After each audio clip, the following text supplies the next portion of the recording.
এই দেশ বাংলাদেশ। আমি একজন বাংলাদেশী। এদেশের মাটি, এদেশের আলো এবং এদেশের বাতাস তথা সবকিছুর সাথে রক্তের সম্পর্ক রয়েছে আমার। এদেশ আমার জন্মভূমি, এদেশ আমার মাতৃভূমি। ভগবানের নিকট প্রার্থনা করি আমার মৃত্যুও যেন এই দেশেই হয়।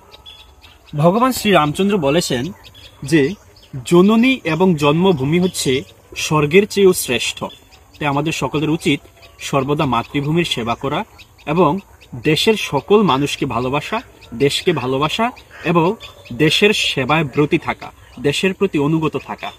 আজ 16ই ডিসেম্বর, বাংলাদেশের মহান বিজয় দিবস।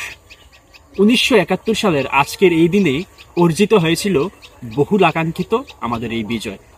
লক্ষাধিক মানুষের প্রাণ, অগণিত মা বোনেদের ইজ্জত এবং বাঙালি জাতির বীরত্বের বিনিময়ে আমরা লাভ করেছিলাম একটি স্বাধীন সার্বভৌম বাংলাদেশ।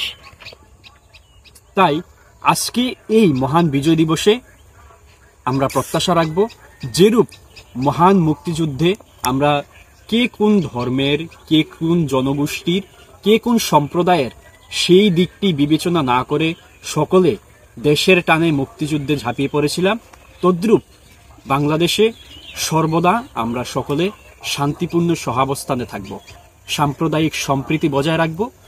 সকল ধর্মের মানুষ, সকল সম্প্রদায়ের মানুষ, সকল জাতিগোষ্ঠীর মানুষ একমাত্র বাঙালি পরিচয়ে, বাংলাদেশি পরিচয়ে আমরা এদেশে অবস্থান করব।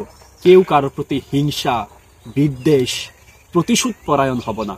সবাইকে আবারও বিজয় দিবসের শুভেচ্ছা এবং অভিনন্দন।